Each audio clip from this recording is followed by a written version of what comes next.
right. Good morning, afternoon, wherever out there, listeners.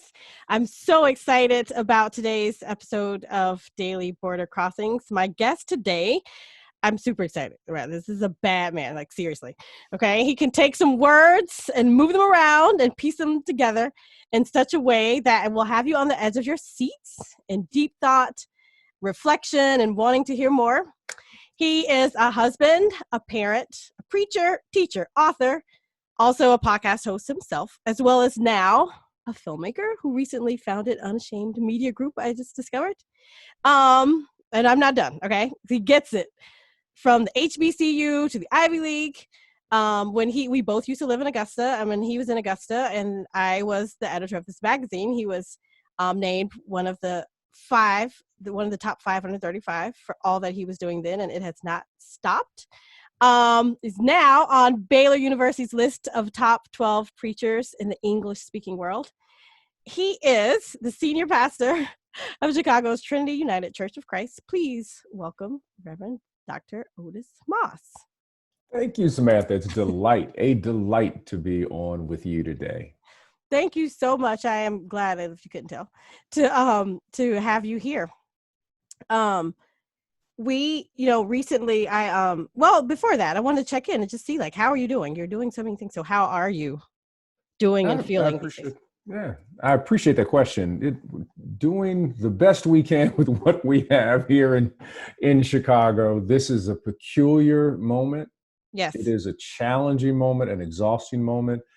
And on the edges of all of the exhaustion and challenges, I see, glimmers of hope and sparkles of possibility all on the edges. But you have to kind of stare into the abyss for a moment and to see those. You have to see the glimmers. You have to look in the darkness to see the stars punching through the darkness. So there you go. That makes sense. So I heard you recently on the Meditative Story podcast. And for those who don't know about it, you can find it on Apple Podcasts or wherever you get your podcasts. Look for the meditative story titled America's Jam Session, and that will have Reverend Dr. Moss.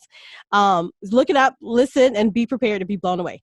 So there were so many things in that podcast that lined up with what this show is about crossing these metaphorical borders and sometimes not crossing them. And I just had to have you on, so I'm honored to have you again. So I wanted to get into that. But before that, first I want to talk about this COVID-19. That's your thing, right? Didn't you coin that? That is my thing. That is your thing. I'm attributed to that. That's all my fault. All right. Well, it's got reach. I was talking with a friend of mine who is a Jewish brother who does a lot of race and equity work with me. Mm-hmm. So we do workshops together where we teach teachers and other people about racism, specifically about anti-Black racism. And he's been in the trenches with me for some years now. And I mentioned to him that I'd be talking to you, and he said, he's like, oh, wait, a rabbi that I listen to, Sharon Brous, quotes him and COVID-19 in her podcast. So can you tell us about COVID-19? COVID-19. So I took the term COVID-19, which is the pandemic, but the real pandemic is COVID-19, the pandemic of systematic racism, white supremacy, the racialized imagination. COVID-19 representing the moment that we landed on these shores, and we have been dealing with this spiritual virus that has infected the sociological, economic, intellectual fabric of this country and our lives. And we have been attempting to find a treatment or a vaccine for this particular disease. I wondered if when the 1619 project came out, was that this year, last year? I can't even remember, but it was so much to digest, but it was so good. Mm-hmm. And I don't even know if I had thought a lot about 1619 before that. I don't know. Had you? You probably had, actually. Well, had. That's a marker. That's our marker for understanding our experience in America, 1619. What I love about the 1619 project, as a result of the commemoration of the moment that Africans landed on these shores, is they were able to bring a lot of nuance with tremendous writers and journalists and historians who allowed us to see the lens of race through an economic perspective, through housing, Yeah. through legal perspective. Right. You name it, and I love the way that they were able to weave so many lenses together so that we could collectively see the uniqueness of the American experience, of people of African descent, and see the continuation of our struggle. Yeah, I wish it was required, like for schools and stuff. Yes, Yeah, I without a doubt. became a trained racial dialogue facilitator like a few summers ago. And one of the pieces of the trainings was to talk about Levittown and talk about like the housing and the GI Bill and stuff that I remember sitting there being like, I'd never learned, like it just wasn't taught, right? Like it wasn't stuff. And I feel like if you didn't learn that stuff, there are Black people, kids, adults, teenagers, whatever, that think that maybe we just didn't try hard enough, or maybe we just weren't smart enough, or maybe like, they think they don't get that white people were given all these advantages and all these Correct. legs up, and Correct. that like we didn't have the same head start, and then we, for legal reasons we couldn't, and then when it was legal there were underhanded reasons, all these ways to stop us, that I think people, when you don't learn about it, you just assume maybe, or maybe you feel inferior. So I wish it were taught in schools. Yeah, it's so true that unfortunately so many people have not uh, received the full breadth and length of American Black history, Right. of our experience. And it robs not only Black people, but it robs everybody Yes. of understanding not only the complexities, but the contribution and the system by which this country has been built on. And it's a system of exploitation, beginning with the fact that the country is built on stolen land. We start there, and then the culture, the country is built. I almost said company, but I think that's about right.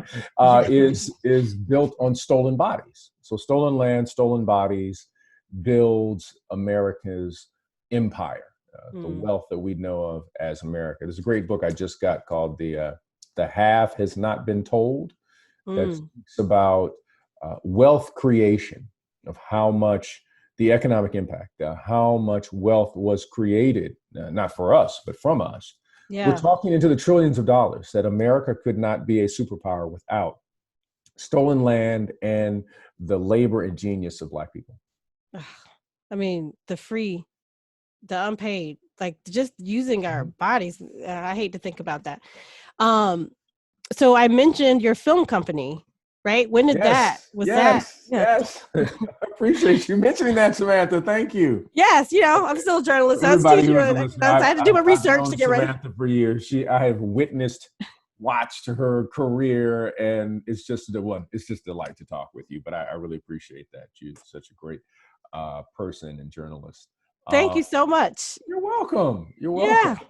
I remember you were excited when you were getting started back in the day. You're like, look, we're going to be working this thing here at Augusta Magazine, and this, this it's just really Right. I was just and like, just like as a reporter when I started at the Augusta Chronicle, just like the little neighborhood stories. I was like, yes, what? I get to be a journalist. I get to have my name on there. that's right. Right. And then it just kept growing. And then I kind of took a detour to the education world, but like I couldn't, like the inner journalist just kept like, it wouldn't die. It's It wouldn't always die. there. Yeah, I mean, that seemed to be always your love. That seemed to Yeah. always really be your Yeah. love. And so in preparation for this, I was like, let me see what I don't know. And so I was looking and digging, and I was like, oh, so we started this film company, and I think, what is it called This again? is Unashamed Media. And the reason we started it, we were doing very small films for curriculum, really for Oh, our church, is really how it was designed. We partnered with a PBS affiliate in Indiana that did a piece entitled 10 Rules to Get Home Safely. We had a curriculum that we developed around young people and the legal system of what do you need to know if you're stopped? What do you need to know if your child is arrested? What do you need to know? And so we had conversations with lawyers and with judges and with parents and with young people, said, here are the things that you must know, not just your rights, but this is how you engage. This is the questions you can ask. This is what you Right. need to say immediately, especially if you're a minor. I want to see my parents. I need to see if you're a minor, they are obligated to Yeah. make sure that your mother or father is present, whoever is your guardian. Yeah. And a lot of people don't know that, that as soon as you are taken in, you immediately ask for your mother. Don't ask for a lawyer, ask for your mama. And keep Right. asking. Yeah, because I'm sure Just they'll keep deny. I asking. mean, yeah. I mean, if you've seen Ava DuVernay's piece that she did on Netflix, When They See Us. When they, yeah. Well, I didn't watch the whole thing, but Okay. yes, I've seen parts. I was just, Yes, it was too much. But it's I very plan painful, on but getting back to it. Yeah. yeah, it's a violation of the rights of these young people who were minors, by the way. Yeah. And when you make the statement, I want to see my mother, I want to see my mother, I want to see my mother over and over, and they do anything else, all of a sudden everything becomes inadmissible because they have violated your rights as a minor. Right. So you have to keep, I want to see my mother. I want to see my mother. Cry, whatever you need to do. Just tell them, I need to see my mama. Yeah. Don't answer the questions. Just keep saying, and they have to go get your mother.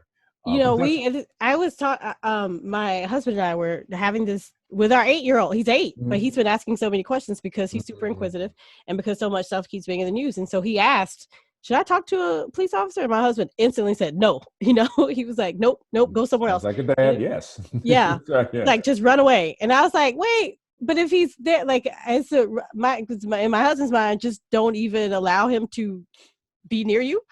And my mind was like, but no, if you run, it's gonna, I don't know what might happen. But he's just like, but he doesn't need to talk to him. So we started having this whole thing. And then, we were telling him essentially what you're saying, ask for one of us. Ask for your parent. That's your main thing. You can say your name. I need to see my mom. I need to see my dad. Where's my mother? You just keep repeating this and just teaching your children to ask for, their parents is very important. You are a minor. And there are certain rights that a minor has in engagement with the legal system. And one is asking for the guardian, your mother, your father. So you guys started making videos around that kind of thing? Well, we had a curriculum we created, which was basically workshops that we did, not only at our church, but we did these workshops in the school system. And we were asked by certain schools to come in. So we had one of the ministers on staff, Reverend Aaron McLeod, is also a lawyer.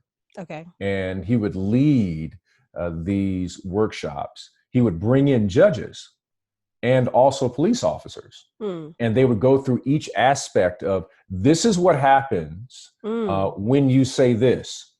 If you don't say this, this is what they would take you through all these different scenarios. Oh, that's so good. Of what can happen. And they would have role playing with the students. And some students would be a police officer, other students would be a judge, another one would be a lawyer, so that they would begin to understand how the criminal justice system works. Okay. And you would have parents present, because one of the worst things, parents oftentimes, because they want the child to leave the space. For example, if you're arrested, say, go ahead, tell them what happened. Tell them the mom may be upset, dad may be upset. They think that they did something wrong because they're also talking to someone of authority. Yeah. Walk through with the parent. No, you're not going to talk to my child. Yes. I'm present. And you're going to talk to me, not my child. My child is a minor. Right. My child is a minor. And you then frustrate if they are attempting to do something, as again, the movie, How They See Us, or When They See Us, I'm sorry, really lays that point out so clearly, how these young men were violated in terms of their rights. Yeah. Engagement. And so that's how Unashamed Media was eventually born. So a film was created that went viral that we were the producers of. It was called 10 Rules to Get Home Safely, and it's on YouTube.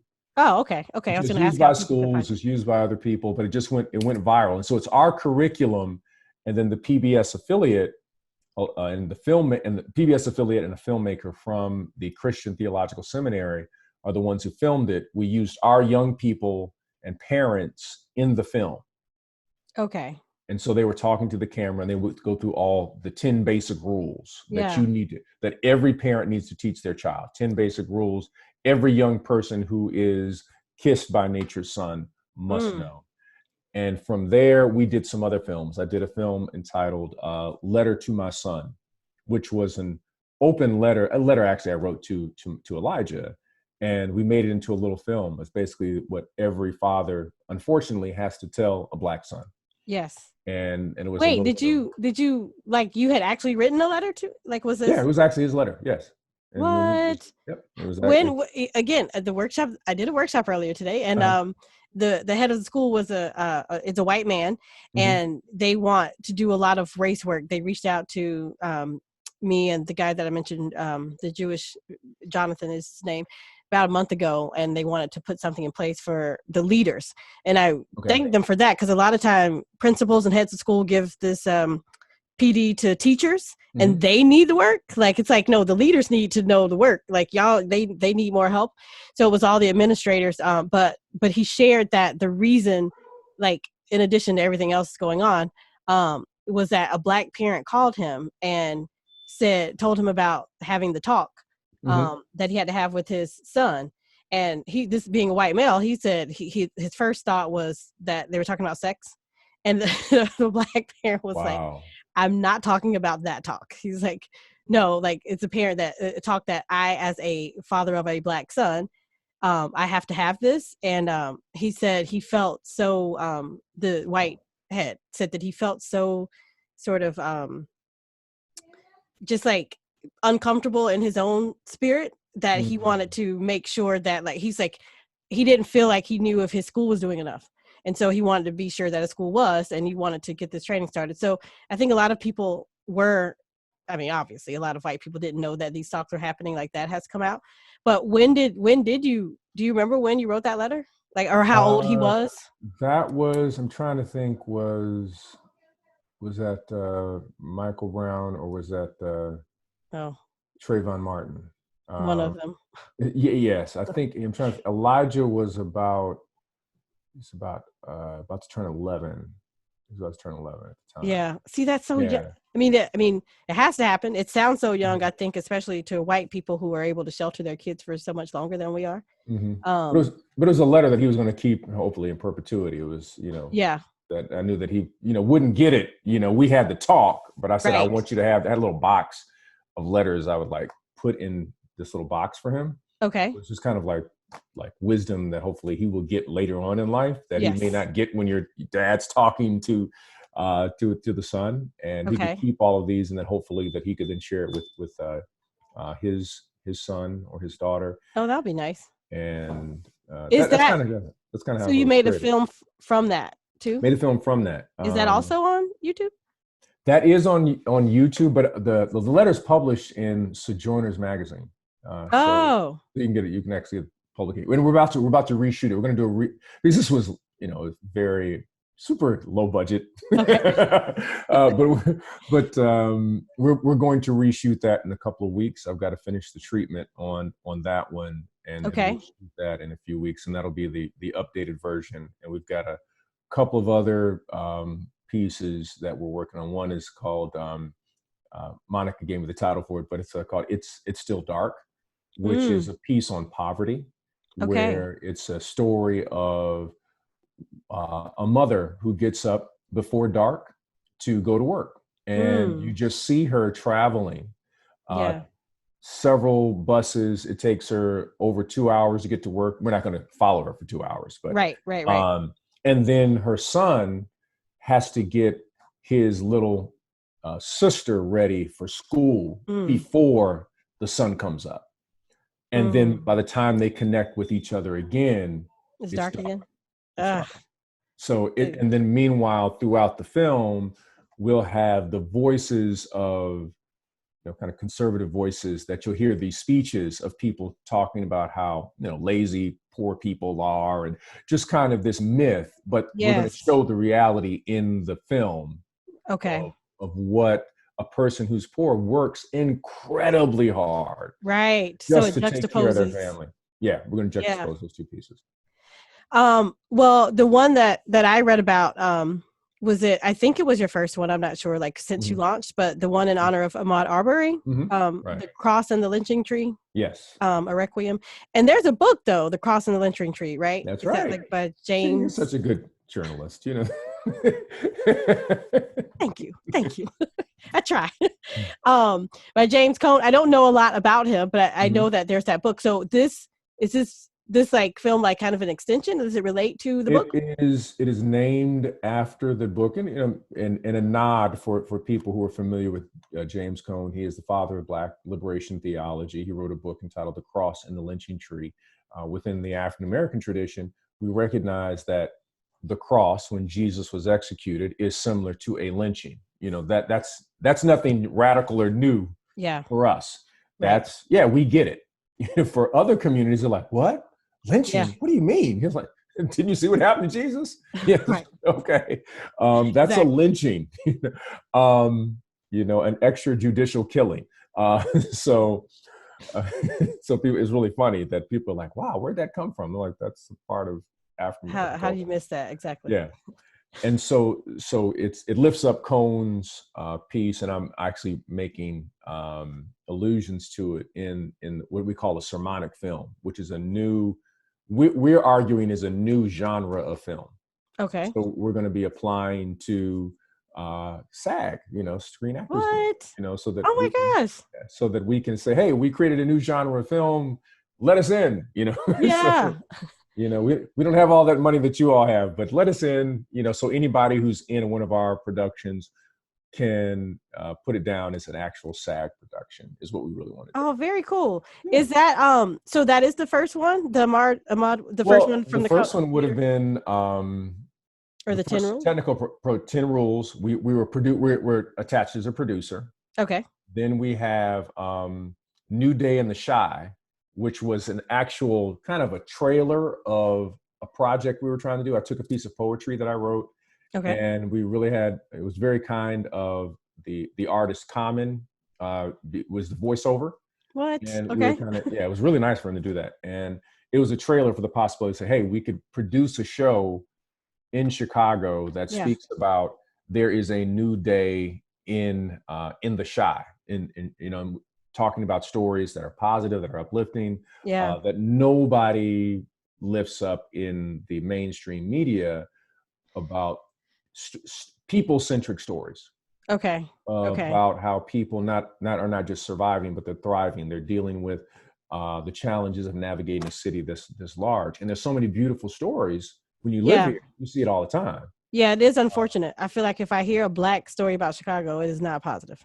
No, it's usually going to be like, let's talk about someone killed. But for example, one of the stories we wanted to deal with, wanted to interview a woman who started this program called Be Love, which is it's a honey company that uses former incarcerated men and women, and they become beekeepers. It's a powerful story. Yeah.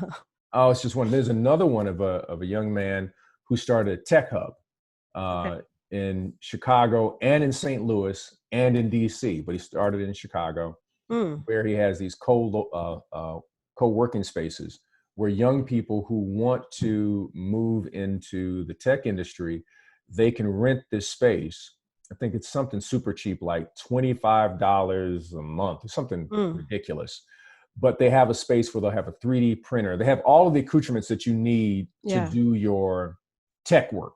Right. And he's created this tech hub, and he's done exceptionally well. It's another story that we wanted to feature. There's another story that we wanted to feature around a group of young women who are doing gardening, but they're taking up these lots that were, the city has allowed to become dilapidated, and they're turning it into these gardens, and then they're teaching people how to garden and sell food. And so there's a million stories like that in Chicago. Yeah. So that's what A New Day in the Shy was a kind of a concept on. Okay. It's still a concept that hopefully anybody who hears this podcast that you want to be a co-producer, we got a show we'll pitch to you called New Day in the Shy. So that was our next one. Then we did A Letter to My Son. We produced our CD project through Unashamed Media. So we produced a CD project entitled Stay Connected. We produced a music video for one of our musicians entitled Black Lives Matter. Which is the CD project with like the choir? That's Or the choir. That's the choir CD project. okay. That's all of our choirs, and that's a lot of people here. Yeah, I've seen your choir. It's big. It's ridiculous. Yeah, it is ridiculous. It's really, we have a large choir. Let me put it that way. Well, the Ahmaud Arbery one, I was watching that, and was that a sermon first, or did That's you? a sermon. Mm-hmm. Oh, that was a sermon. Okay, but the sermon was written as a film. Oh, so that was intentional. Yeah, like it was you were intentional. kind of seeing what I wrote it as a script. Okay. Mm-hmm. And then so how involved are you in, like, what are you doing now? Like, how are you shooting stuff too? Are you like, what are you doing? So I serve as executive producer and writer for most stuff. I'm the visionary visual consultant. Got it. We Okay. actually have a film director that we hire, that, and editors and all the people who have the technical expertise. Yes. My job is to make sure the vision and the writing, or someone else may have a concept, and I help them walk through the concept to say, hey, if we want to film this, this is what needs to happen. This is how you need to rethink this. And so the pandemic really accelerated Unashamed Media. It gave us the opportunity to think through things on a cinematic level. And that's kind of, that's my love and my background. I started out in cinematography in college, and now I get a chance to actually use it. Yeah, that's funny. I did cinematography in college too. Did you? Yeah, it was it's communications with TV cinema. Oh, excellent. Undergrad. Excellent. Yep. So I know that doesn't go away, right? You're like, wait, that's right. It stays with you. Yeah, I'm a real cinephile, so I was just really excited to be able to move in that area, but it was really out of necessity. So when you saw the murder of Ahmaud Arbery, I mean, the spirit of God just really rest heavy on me. That I was, I like to plan out my sermons, and you can't plan out your sermons with so much stuff like this going on. Right. Something is always happening. And so I scrapped I had like 2 sermons prepared to film, to record. Scrapped both of them, and I just started writing. And I called folks at the church, our executive minister. I was like, look, find the director. Let's get the editor. I got the script. Let's start shooting. And I got with our media team. I said, look, you all find this, because we had to do it like a documentary. So I said, we need these clips. We need these pictures. We need this, and so we were able to pull that production together pretty quickly. Okay. And it was just one day shoot, but most of it, if you'll notice, it's post-production. So putting all of those shots together, the historical pieces together. Yeah. And then I'm really serving as your guide, your griot, and your narrator and preacher, taking you from 1619 to the Ahmaud Arbery murder. Yeah. And it gives you a bookend. I mean, if somebody joked and said, if you don't understand what's going on now after watching this, you got to be a very dense person. But how to encapsulate 400 something years of history in under 20 minutes was a real challenge. Yeah, that sounds like a challenge. So that sounds like a challenge. How long did it take you to write it? I'm just curious. Do you remember? It was several days. It was one of those things. It's just like, just to really hit, and I'm just writing. You're like, you come up for air, and I'm writing, I'm reading, I'm just hustling with every book that I have to make sure that my historical pieces are right. And so it was just a really intense period of writing for days and days to get that thing ready, because I was up against the deadline of, we have to shoot on Thursday because you got to edit come Thursday night and Friday and Saturday, because it's got to be ready for Sunday. So Thursday always becomes the deadline. Okay. So it was probably like 4 days of 6-7 hours, like writing, just writing. Nope, that's not right. And then and it's the rewriting piece that you have to do. It's like, nope, that's going to be too long. nope, I Yeah. can't do that. I have to say this way.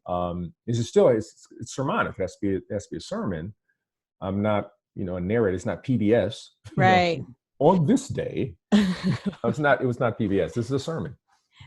So is the plan then for these, since you said it's got to be ready for Sunday, will you create these kinds of things to show on a Sunday? Like, I Yes. think when you said it's a sermonic film, Yeah, that was shown on Sunday. That was a sermon for Sunday. What? Yeah, that was a sermon for Sunday. What a great idea. This is a great idea for man, you're onto something. I mean, I would love that. Like, this is your church service. Like, it's so much more you get from that, like all these visuals. Because and you can do it when you're virtual. It's people are really cool with the transition. Yeah. I mean, people are just right there with us. I mean, people love it. And then we did a follow-up film called Weary Throats and New Songs, which is also the title of a book. And the author is still living. Okay. So we have the author at the credits. We had the author give a little commentary about how she wrote the book. But that was really following the trajectory of Black music. Okay. We had a few actors in that one, so we expanded the production a little bit. But that was a sermon. That was essentially, they're all sermons. They're called sermonic films. Yeah. I heard that, but I guess I was thinking that they would just it would be something that somebody would watch, not necessarily like as their Sunday, but I can see how it can be both. And I think the teacher in me is thinking about different kinds of learners. And so we have to differentiate, instruction for the visual learner and all these things. So that piece, other than just hearing it, there's so many parts they can see and hear, to connect with different kinds of learners too, which is what makes this. You just hit the nail on the head. That's the impetus for it. We've been thinking through, how do people learn? So our pedagogy centers on a 360-degree focus of learning, that some people are visual, some people are tactile, some people are oral and sonic, and we want to merge those things together so that people who learn in a variety of ways can connect with the material. And whenever you connect words with images, memory is much deeper. Okay. Right. So words plus image, people really remember. I mean, words people can remember, but when you connect an image with things, and you think about how people remember scenes from movies, and then remember certain words. Like I used the joke talking with the team. One of my favorite comedies is Coming to America. The scenes like, he got his own money, baby. He got his own money. I see it right now. See it right now in your mind, because you remember the words, and then the image comes about. And so you remember John Amos showing the money with literally Prince Hakeem on it. Yes. Played by Eddie Murphy, and then you go back to that moment. And so the church has been able to do that through architecture, interestingly enough. So the way churches were built, especially in Europe, you design a cathedral, and you put stained glass around there that would tell the biblical story, that would help people remember the words that you learned in Sunday school. Oh, there they are up on the wall. Yeah. That was the main purpose. That's why we have the image of the cross. So you have the memory that goes along with you visually, but church takes it a different level, especially within the Orthodox and the Ethiopian Orthodox tradition, where you then add smells. We call them incense, things of that nature, or other forms. So when you smell certain things, you have a memory. Yes. So you think about, hey, grandma's chicken. Then all of a sudden you're in grandma's room because you're and so all of those things, our senses are connected to memory. That's so interesting. There was a lotion that I had, I was cleaning out something. Mm-hmm. There was this lotion that I hadn't used in years, and I opened it, and literally, I remember a summer at the beach. Is that Jergens? It was not a Jergens. It was not a Jergens one. It was a Bath and Body Works something like when they used to have all these different little scents for a season, Okay. And it went back years. It was amazing how that one scent. It will trigger everything. A scent, an image, a sound, and a word. Okay. Or a movement. A movement does the same thing. That's why dance is important in worship.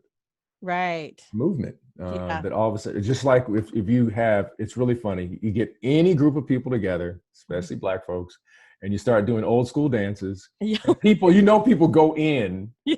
They go back to the moment in their life. I said, oh, Auntie just went back to high school. You see her at that moment when she's dancing. Yes, you're like, I didn't know you could do that, right? Like, Yeah, she's like, and you can see Auntie, and you know who she's dancing with. You could just see her eyes just kind of glaze over. yes, And absolutely. yeah, so movement is a part of that, and all of that is connected to how we do effective worship and we do effective teaching in Okay. this moment of a highly polarized but also hopeful moment where we are fighting to dismantle systematic racism. Yes. Yeah. I want to switch gears to the a couple of things before we get out. To the podcast, the Mhm. meditative podcast where you talked Yes, about your younger life and you shared about your sister. yes. And it was such a great story. Again, people who haven't heard it, we're talking with Reverend Dr. Otis Moss on Daily Border Crossings, and he did a different podcast, Meditative Story, the America's Jam session. But you shared a lot about your sister, and I feel like I forgot before then. I was like, oh yeah, he didn't mention. I remembered hearing that you had a sister before, but I Mhm. didn't know the details that I got the chance to know from that podcast. And one of the things that I wanted to ask you about was you talked about you were like 5 and like you could hear your sister was in the next room Mhm. and you would hear her talking, right? And Mhm. she's obviously, maybe she's reading out loud or whatever she's doing, but she's talking to herself or, she's Right, talking. right. Um, and, but like you idolize this person, like she's your everything, which Mhm. totally, I mean, that makes sense. Like it's your big sister. It made me think about how my own children see each other, how the little brother, I mean, he needs to be wherever KJ is, he's just Mhm. like, they're close like that. But the part where you went to, I think it was maybe a therapist and you drew your family, Mhm. you had to draw that, and you drew, this was interesting to me. So you drew your family, you drew everybody, and then you drew her in sort of a scribbly way. Right. Do you remember like that? I thought to myself, of course he does, because he has this mind that's like such an advanced thinking kind of mind. Because I'm thinking, if you're like 5, 6, 7, however old you were at that point, like I think you don't have the words to describe that something is going on, but you had the insight. Like I Mhm. don't know if you remember drawing that. What do you remember about that? Like, do you I remember clearly going to to the what? therapist. I remember my parents thinking that I was having these real challenges, and I was quite angry and frustrated, and just being very stubborn. Okay, Um, and so my parents took me to talk to this woman. I think her name was Dr. Bower was her name, okay, and I said, yeah, I'll go in only if my sister comes in here with me. And so, everybody thought, okay, he's just a little nervous, bring his big sister in there with him. And now I'm not thinking it through in that manner. yeah, I'm a kid. I'm a little right, kid. right, And so she asked me to draw pictures. And my sister was, I think at the time, was kind of going through kind of one of those depressive moments too. Now I right, think about it a little bit more. But I drew her, and it was kind of, it was like little scribbly lines. And that's when that was one of the things the doctor mentioned, but she also started talking to my sister. And then when she came out, now my parents later told me, they said, your son's all right, but we yeah. need to have a conversation about your daughter. She's having some challenges. Mm. What do you know if do you think that maybe you drew the way you drew because you detected something was up? Is that I think so. I'm pretty sure that I did, because I was able to. We were very close, yeah, and children are intuitive naturally. okay. They're great observers. All kids can observe stuff. I mean, if parents are fighting, if Yeah. something's not going right, they pick up on it, because remember, they're learning emotionally before they are learning how to process things, on a very intellectual level. Yeah. They know how, okay, that's hot, that's cold. This Right. person's angry, this person's sad. Yeah. Kids know that Okay. instinctively, and they know it in a much higher level of intensity. Okay. And I believe that that's what I was, what I was picking up on. I said, I didn't know what it was. And then when she asked me to draw, I was just kind of drawing how my sister felt. That was that. I found that interesting, right? I was like, wow, it's amazing that he, like, to me, if as a teacher, if somebody draws like that, I'm going to think they're confused about something, or they think something is confusing. I just feel like you don't see it often. I thought it was quite intuitive, as you said. So did you, let's see, because you were there, this switching gears a little bit, you were there away from your sister to you were there, and this made me think about the sort of daily border crossing type of moment, because, well, you said you were angry and stuff, but didn't you, I know a story of you being labeled, right? Weren't you? Right. Oh yeah. Is that why you were there, or is that two separate things? Like you being that's two separate things. So that's okay. Okay. Well, they could kind of merge together, but This is later. The labeling for you came later. the labeling came a little bit later. So my sister went in. That was probably fourth grade. It might have been the beginning of kind of me being really labeled, but mine was just the basic thing that most African American boys end up being labeled. That, oh no, you must have some kind of learning disability, and it's like I didn't have any kind of learning disability, but it was just a matter of having the teachers who understood how I learned. I was a highly visual learner. I was highly creative, and every time I was tested, they would say, "Oh, he has this deficiency over here," but then one of my teachers, her name was Miss Burns. She was a reading teacher. Yeah. She would say, but his vocabulary is off the charts. It's like, yeah, he reads all the time. But her job, she was a Black teacher. Yes. She didn't believe anybody should ever be in the learning disabled program that she led, which is very fascinating. So she felt that she was the person to make sure that Black children did not fall through the cracks. Wow. She was like, my name is Miss Burns. You have been placed in this class not because you're supposed to be in this class, and my job is to get you out of this basement. Literally, they would send you to the basement next to the boiler for class. This is elementary school. And she was so clear that, and we were in a predominantly white environment, and everybody in this program was Black. I mean, we're in a school that is like 80-something% white. And everybody, and none of them, like oddly, yeah, like there's like this the one Black kid, and his name was Andre, and he had like the Blackest name of everybody, It's like, oh, Dre's in here with us too, So her job, Miss Burns, was just a gifted teacher, and she did not believe in this idea of learning. She said there's learning differences. Yes. There's nothing. There's no such thing as a learning disabled child. And she was adamant. She advocated, and I didn't learn till much later. Yeah. How she used to fight for us to say, no, they need to be in this reading group. They need to be back mainstream. That's what her calling was. And I met her daughter.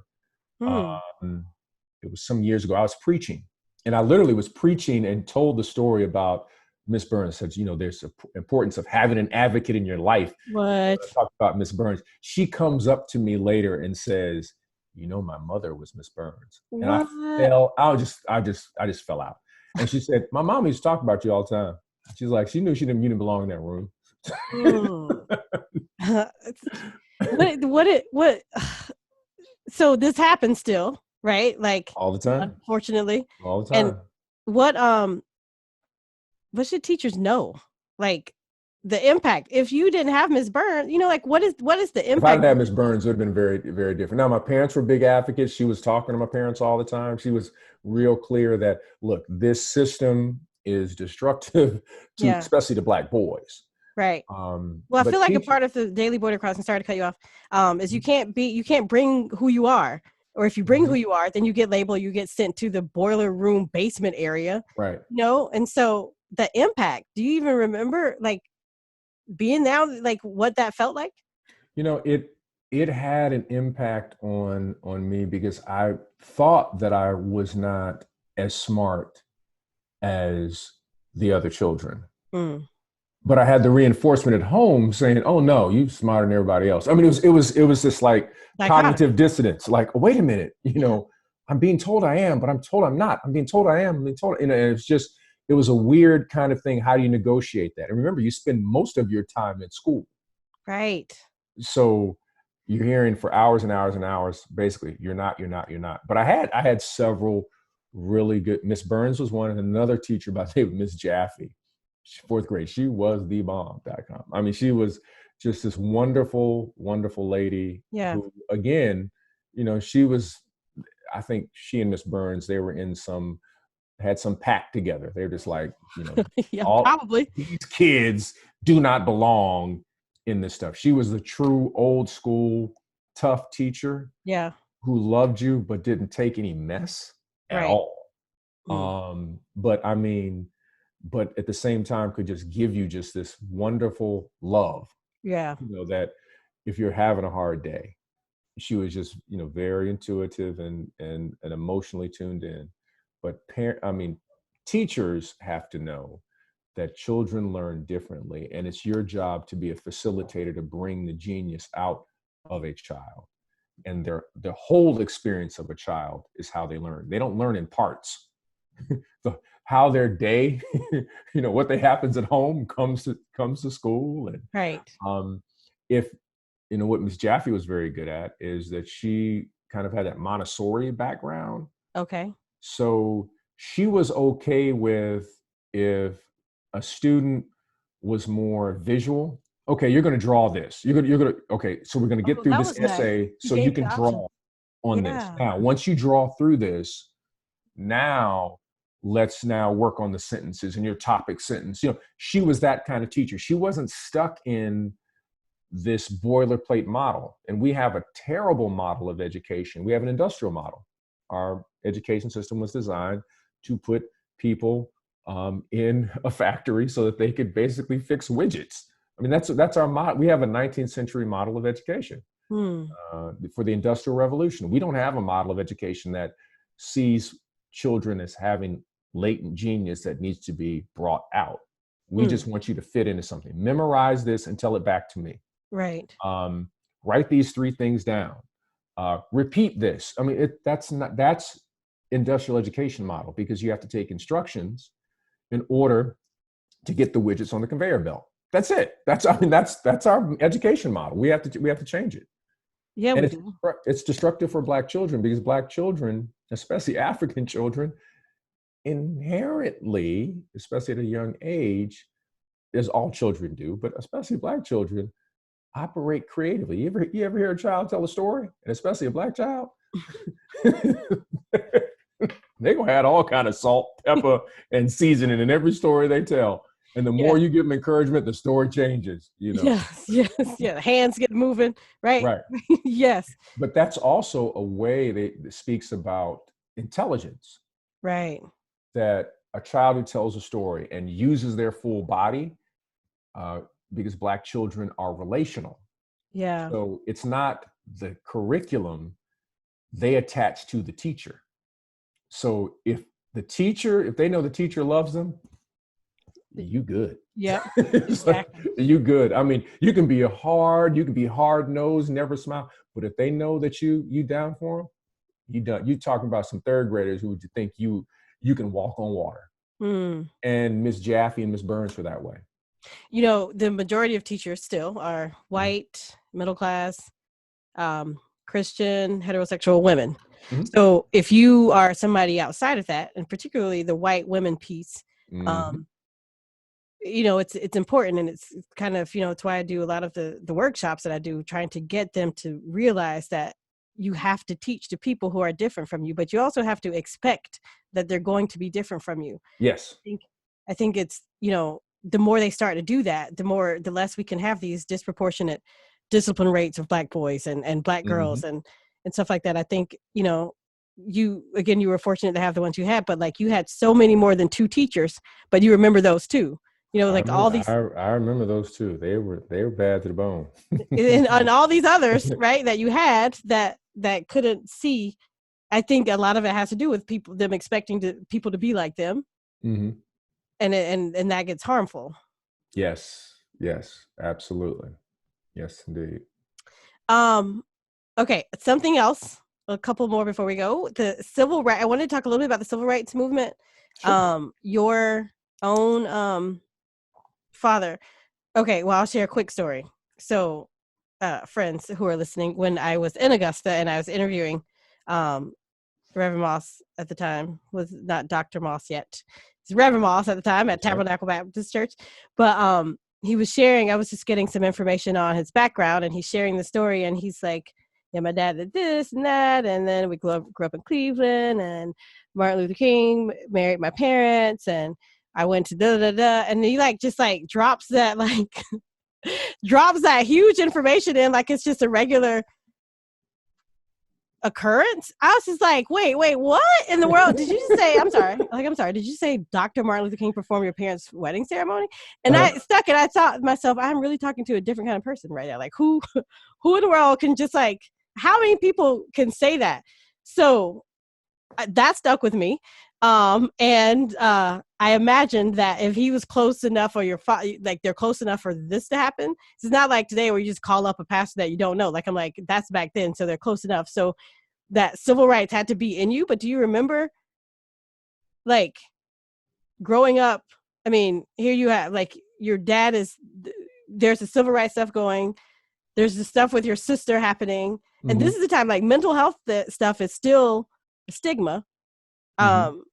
You had a lot, and then there's still the civil rights stuff that's in you.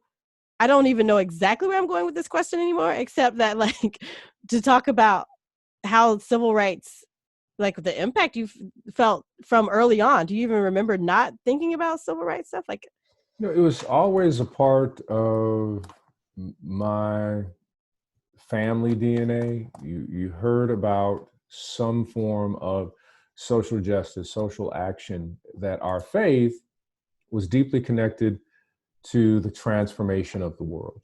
okay, That was given. I really didn't understand anyone who was a part of a faith tradition and they said, oh, that's me over here on this side. Over here, I can just, treat people however I want to. I like on didn't. Sunday, right? This is Sunday. Yeah, Sunday. This is Sunday. This is Monday.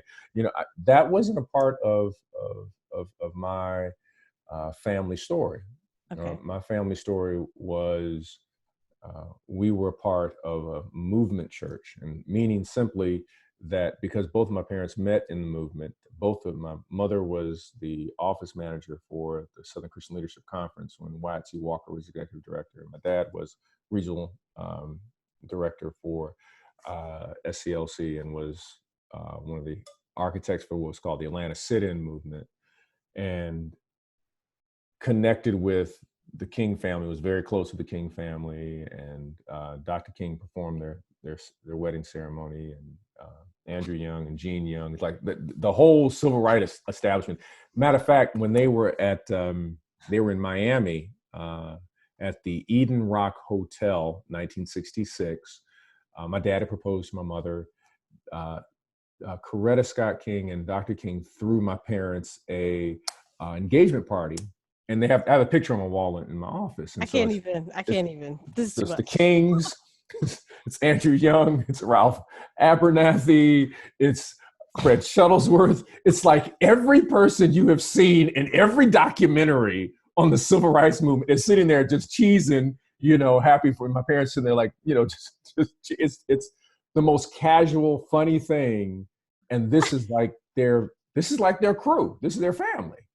So this would, had he lived, he'd be like your uncle. You know what I mean? Like he'd be like, pretty much, yeah. I mean, it's also very cool. Like it's unheard of. I mean, it's like almost unimaginable. You're like, yeah, they were just like, I have this picture of these people who Coretta Scott King through like the engagement party, but it gives this like insight into, you see them as portrayed as like serious people all the time. Like it lets you know that like they did sometimes get to be regular people a little bit.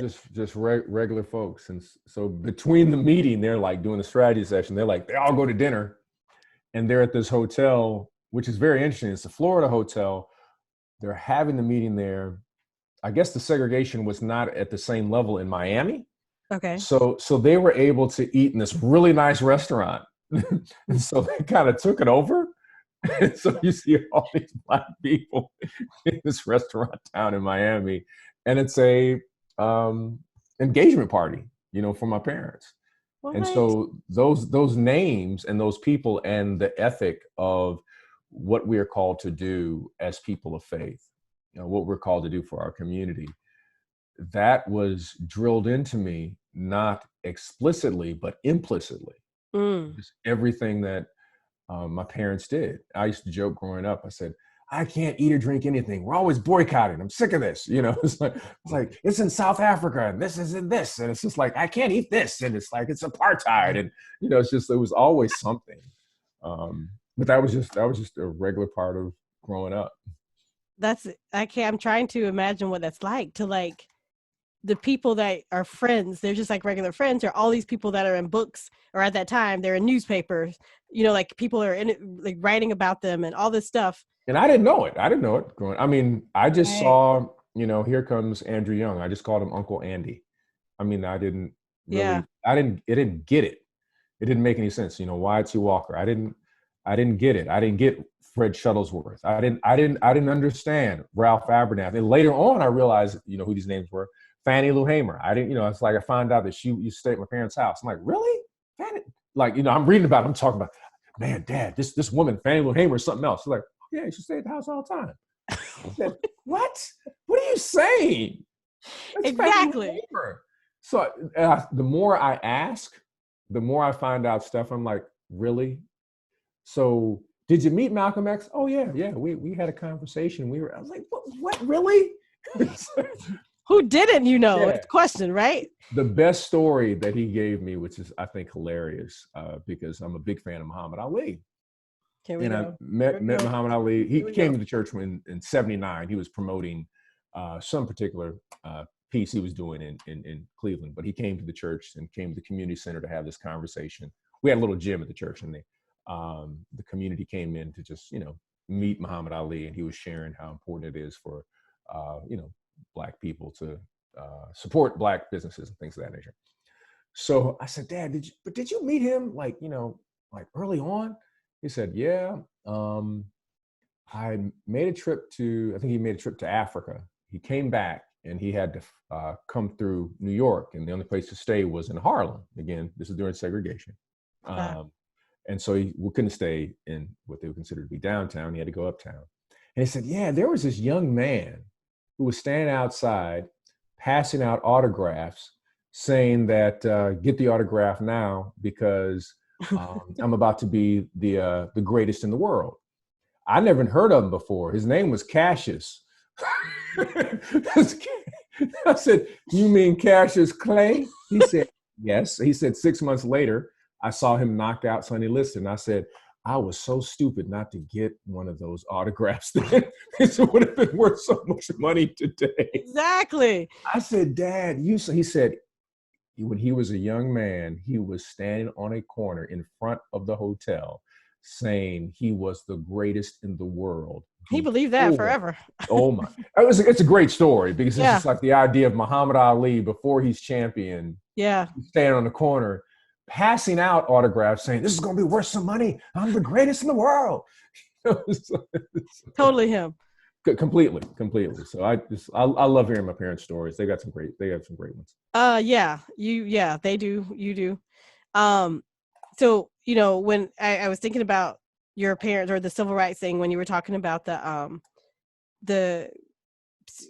sermon at Trinity when all the stuff was happening. Mm-hmm. So when you reflected on your feelings about being the new leader at Trinity, and as fate would have it, it was around the time when the attention from like the news all over the world, right? Was on your church. And so you may not remember this, but like you were actually one of the first convincing reasons for me to vote for President Obama. Really? Yes, you were. You had moved to Chicago, and for some reason the Chronicle wanted me to reach out to you about a story. Maybe you were coming back to Augusta to preach. I can't remember. And you mentioned this is the time Hillary was up and Barack was up, and he was still very new. And my thoughts were, this is a Black nobody, I mean, a black person's not going to win. Like what, Mm-hmm. so I was just like, okay, of course I'm voting for Hillary. And I remember talking to you and you said to me, you should really think about this Barack Obama guy. And I was like, what? He's a black man. Nobody's going to pick a black person. And I was like, what do you guys just like? I got to vote for Hillary. And you were like, I don't know. Something's like, I'm telling you, something is different about this brother. And I, because of that, I was like, let me pay attention. So thanks for that. Turns out you were right. Oh, well, I appreciate that. But getting back to the election time and the focus by national and international media is on Trinity and Reverend Wright. And I remember thinking, they have a new leader now, like Reverend Wright is emeritus. And of course you knew that, Chicago people knew that, but you I think, well, you had to lead during all of that. And was that going to be like the first major sermon that was coming up that you talked about in the it thing? was one of the first major. So Yeah, I find out to kind of, for those who are listening, many people remember the quote Wright Obama controversy, who remember in media, and that was really started by more so Fox and these kind of conservative people who were looking for something. I find that always fascinating to undermine the presidency of Barack Obama. They couldn't find all the usual stuff. Did he mess with any money? Did he mess with any women? Nope. So they went and started. They had to dig. They had to dig. They said his pastor, I mean, he didn't write any of the sermons or anything of that nature. But so they find a clip of Dr. Wright. It's a great sermon, by the way, called God versus Government. It really is a great sermon. I'm sure it is. Where the parts that they showed were good. I was like, oh my gosh, it's the full context of it is just really wonderful, because he walks through this idea of, do you choose God or do you choose the government? The government will always betray you, but ultimately God is where you deal with mercy and justice and love. And it was really powerful. It was very powerful. And so they found this clip where, he says, GD America, that everybody's talking about God bless America. No, America is the place that has bombed the Viet Cong. America is the place, and basically he was doing what the prophet Isaiah and the prophet Jeremiah did, saying that when you choose to harm the most vulnerable, in the words of Hebrew, you damn the people and you turn your back on God. And, he's such a great scholar. Yeah. So they took that quote, just as GD America. And I am in, where was I? I was at Bally's Fitness. Bally's Fitness on a treadmill. I'm doing my, I'm just on the treadmill. I just want to stop you to say that it's interesting how like you think that your parents have good stories. Like you don't even know that you have good stories. Go on. Where's this? This is like you're in Bally's and go on though. I'm in Bally's. Bally's. I'm doing my warm down, and I'm just kind of just on the treadmill, just kind of meditating, walking. Got to finish my last little 20 minutes, and this guy comes by. He says, "Hey, isn't that your church on TV?" I was like, "What are you talking about?" I look up because I think I had my headphones in, and there is Trinity, and then there is someone making this commentary about the church from one of these news sources, and there's Reverend Wright, and I stop and I say, "Oh gosh, I gotta go," and so I go home, and the phone is lit up, my email is lit up, and we had 40 news outlets globally that would show up every single Sunday. What? 40, and then with the 40 news outlets, then you get the crazies that show up. The people who are really just out there trying to get on TMZ, maybe before TMZ. Get on TMZ, they're saying just crazy stuff. They're saying really kind of racial insults, what they're really doing. So you end up, you didn't get a whole lot of them because we are on the south side of Chicago. But there is that. There is that, but they did show up, and they definitely would show up via email. They would, sending death threats. Oh my God. So this becomes like my baptism into the service. I had only been the senior pastor officially for a few days. What? So here I am entering into my senior pastorate, And now we go from being a normal church where all of a sudden our video stream exploded to 100 and something thousand people watching. Mm. So, you know, you And go from your... is he still doing any sermons at this point? Like, No, he's out of the country. okay. No, he retired. Yeah. Okay. He's gone. He doesn't, everybody, we had the retirement ceremony. We did, I mean, all that. Yeah, you know, we celebrated him. And then he's gone. I'm there. Yeah. Yeah. He upped the timeline when that's interesting enough that he said, look, Otis, I know that we're supposed to walk together for such amount of time. I'm upping this timeline. I'm retiring. You got this. Do your thing, man. I'll be praying for you. I am retired. I'm so happy. I'm gonna hang out with my family. I mean, he's really excited. I mean, he was really excited. So he gets pulled back into all of this. He was on a ship. They were on a cruise ship.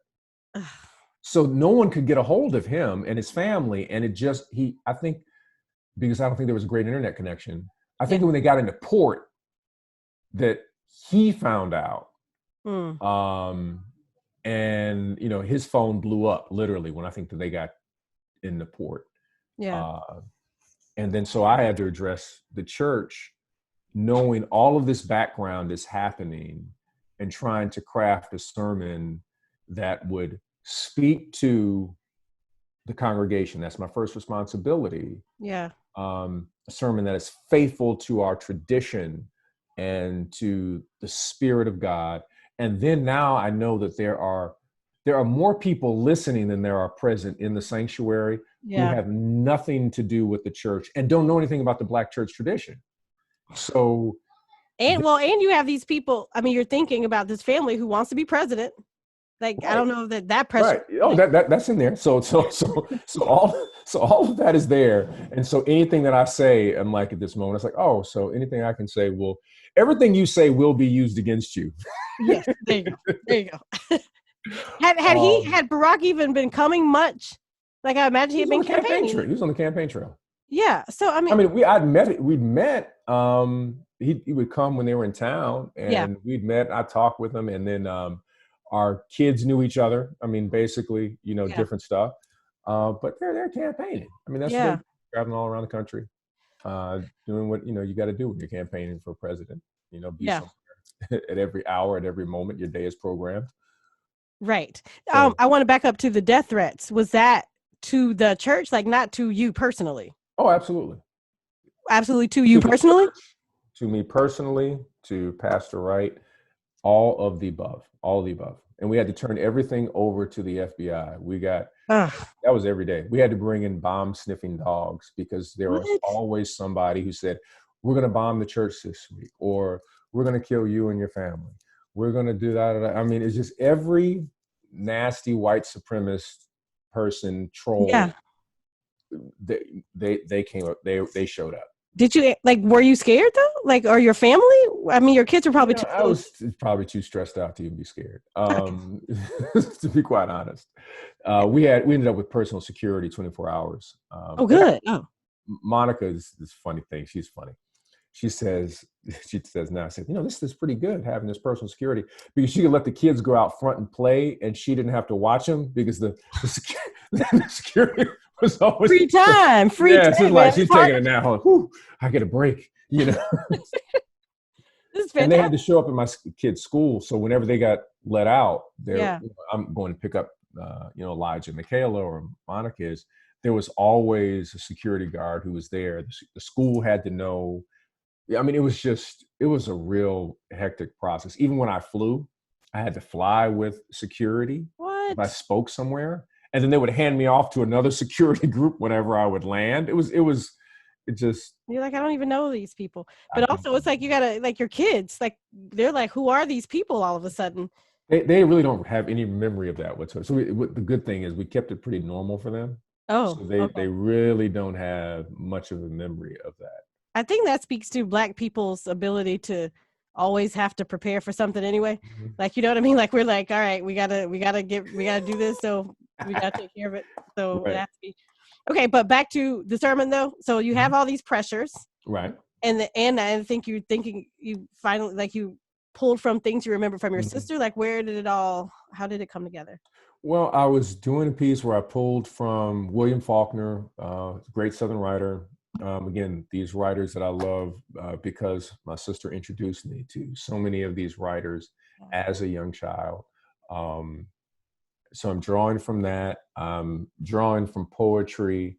I'm looking at the biblical narrative. I'm doing my work to understand the Greek and the Hebrew. I mean, I'm just going through doing my work, and I'm dealing with essentially the lynching of Jesus. Which, remember, Black people understand when a conservative white person hears that, they go ballistic, and they did, because they just, this whole thing, she's racializing this stuff. Jesus was not lynched. He was on a cross. And, I mean, they were just, evangelicals went at me of being, so unbiblical. And I was just like, and that's why I have real issues with evangelicals to this day, Yeah. because they did not stand up for the Black church tradition, which is I believe is the finest preaching tradition in America, period, flat out. No one can preach like Black preachers do. The creativity, the intelligence, Yep. the humor, the storytelling, and they borrow from us all the time, just like music. I mean, they borrow our stuff all the time. But yeah, they want our stories, but they don't necessarily want to deal with us. Yeah. It's so true. So. Okay. So you get it. You got it. You got the sermon out there. And I'm sure that was relief. Well, I had to preach next week after that, so it didn't. Yeah. How many weeks did these were they camped out? That was almost a year. Yeah. I don't think I realized that it lasted that long. Yeah. I did know it lasted I don't know. So from February, stuff broke in February. So we rolled from February to November. The day after the election, everything just disappeared, like poof. It just magically was gone. Isn't that nuts?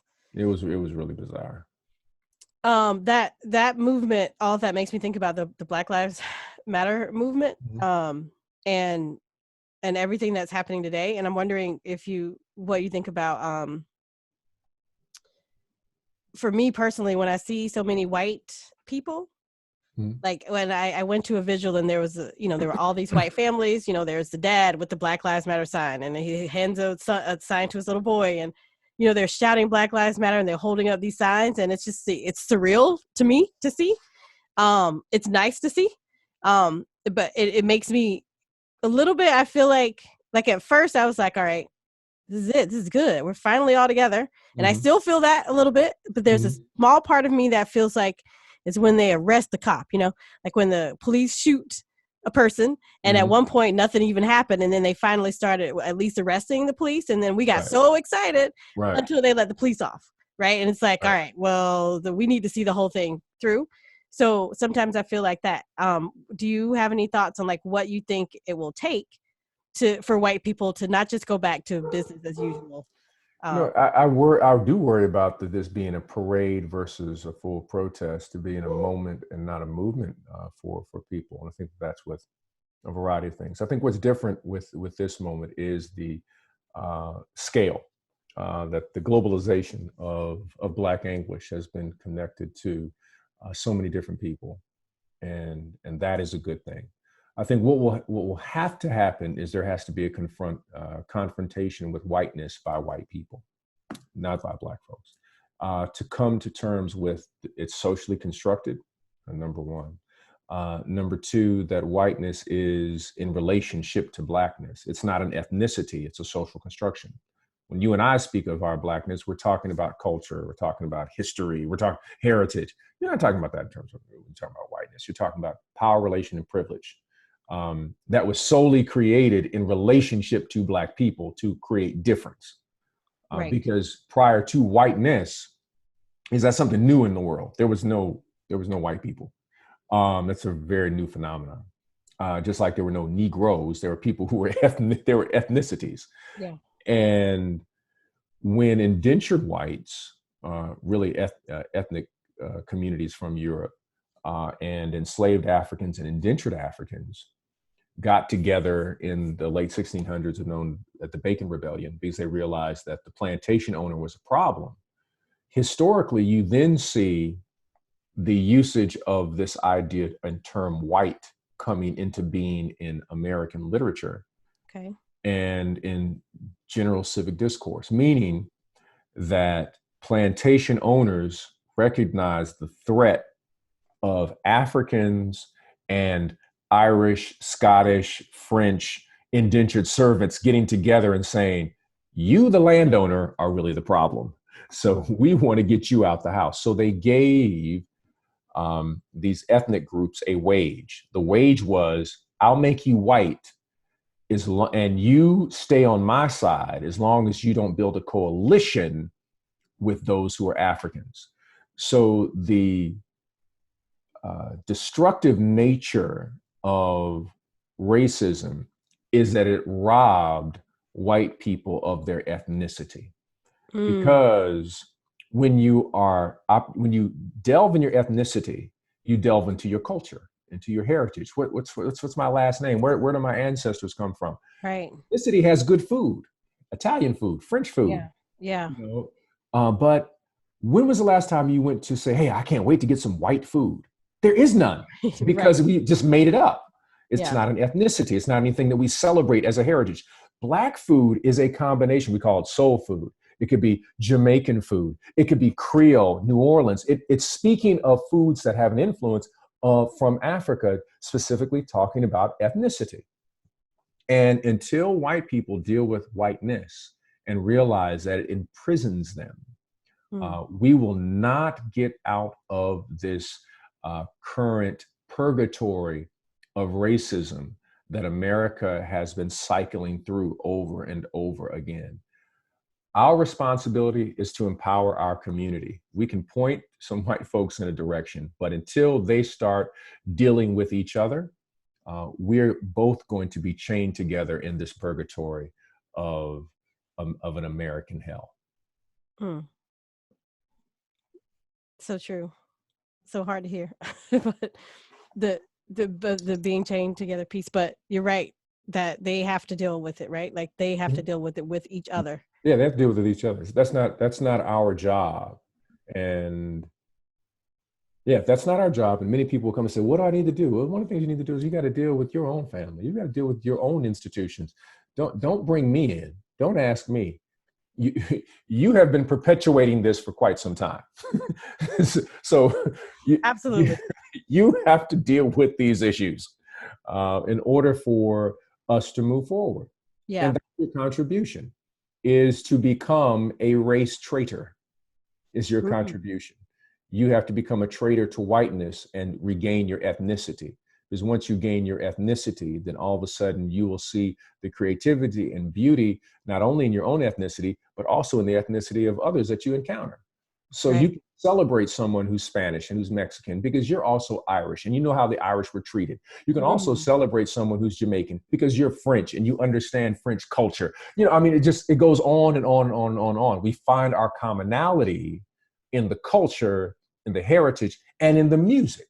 So we can play music together and we can understand each other. But as long as you stay white, you don't get that. You don't get the privilege of dancing with other people and their history and heritage. Thank you. I was letting that sink in. Thanks. That was fantastic though. Because I thought about most of what you said, but I hadn't thought about it in the ethnicity way, like all the stuff that they're missing out on because they gave it up, right? To just be white. Just to be white. And when they leave the United States, they're not white. Remember that. When they leave the US, no one says, welcome white people to France. No, they say, oh, you're American now. Your last name is Duvernay. So are you French? Right. So they raise a question about ethnicity that they can no longer answer because they have adopted the whiteness. Yeah.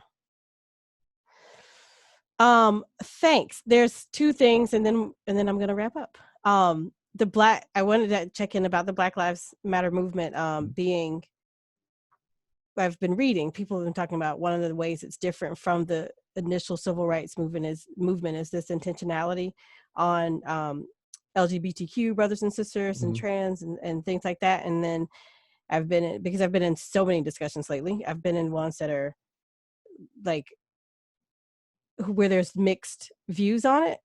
And I wondered your take as a preacher and as a leader.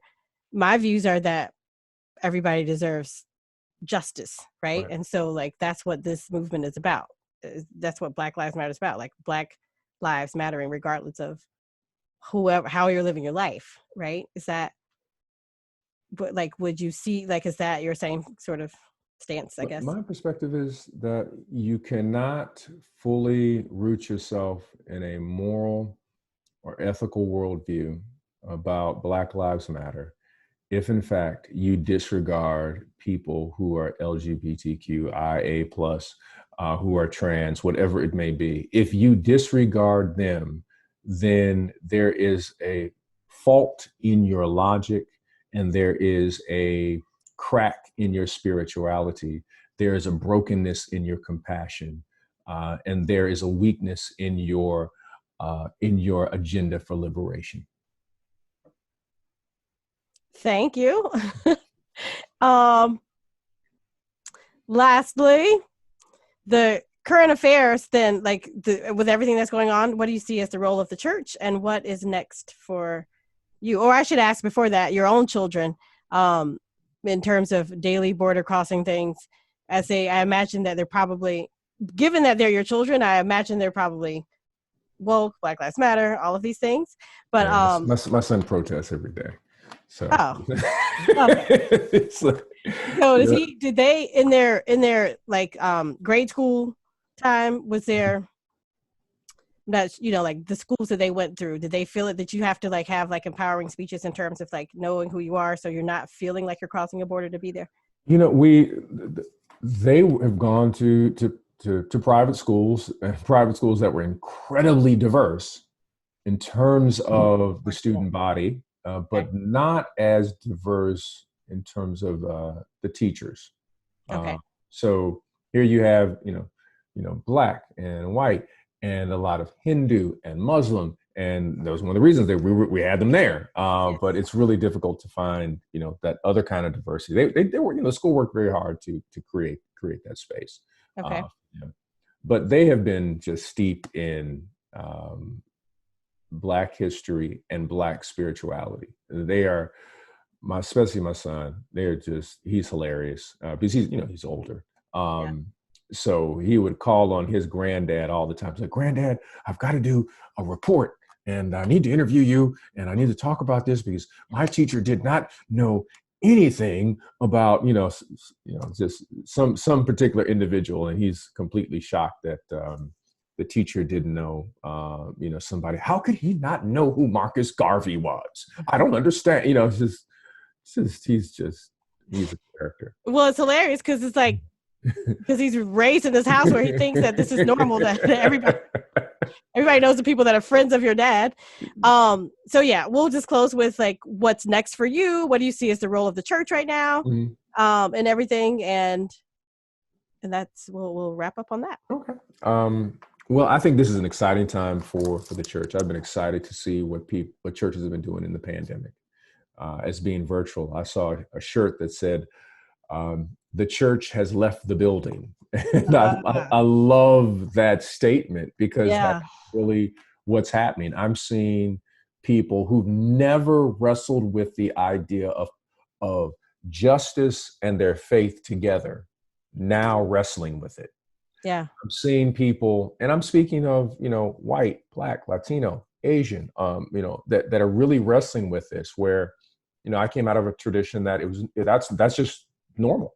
Right. Now people are saying, "Hey, this Jesus guy really does talk about the poor." Like, yeah, he does. And I heard you in a sermon that like your church is growing, right? Like I've been hearing that too, where the church is growing right now. Yeah, that's what's been crazy. Our online on Sunday on Facebook alone, it's 20,000 on a Sunday, just on Facebook. And That's way beyond when we were in the building. Yeah. We were going to get, you get like 5,000, Yeah. people, and then, they share and stuff. But I'm like, 20,000 people. I was like, where are they coming from? It's just showing up, and people are joining the church virtually. So What? having consistently people joining every week. People are joining the church. So they're wanting something, right? They're wanting. Yeah, they really are. I think there's a real spiritual itch that people want a spirituality that's relevant. Mm. I intentionally use the term spirituality and not religion. I do use it all the time because I think that it's a way of being. It's the path that you walk. It's who you are, in recognizing that there's something greater than me, that being God. My walk that is empowered by the Holy Spirit, that I am a disciple of Christ, that spirituality is who I am. Yep. And in terms of my walk. And there's a real need that people really, and what's really interesting, people who are even agnostic and atheists, and I have some friends who are, and they will say how important the voice of what Trinity is doing to them. They said, I'm an agnostic. And, it's like, but what you all are doing is important because we need the sincerity and the depth of a spirituality that speaks in this way. Because as my friend says, I'm pointing to people who left the church. They need to come back to church like this. I said, no, I don't go to church. You know me, Otis. It's like, that's not part of my tradition. Right. Like, that's fine. He said, but it's important. They recognize that it's important, that we need voices of deep love, of justice and compassion to speak into these moments. That's what we've been lacking. And this is an important moment for the church to reclaim the prophetic tradition. The Black church was birthed in the crucible of rebellion and pain. And we need to reclaim that. We are not the evangelical, the prosperity. That ain't the Black church. That's new stuff for us. Right. The old school, we're going to join with Nat Turner, Frederick Douglass, Harriet Tubman, Sojourner Truth, Martin Luther King, Bayard Rustin, Vernon Jordan, Vernon Johns. That's the Black church I'm talking about. Right. That is receiving a resurgence, I think, in this pandemic. Okay. And that's the church that is welcoming to all in our community, that reaches across aisles and sits down with people who are Muslim and who are Hindu, and recognizes that bullets never ask you, so what's your orientation? And what religion are you? It recognizes that, we all cry these same tears, and we want to alleviate suffering from anyone who is suffering. And that is our role. Yes. And that is the future of the church, a space that is able to alleviate suffering in a world that is becoming more and more diverse.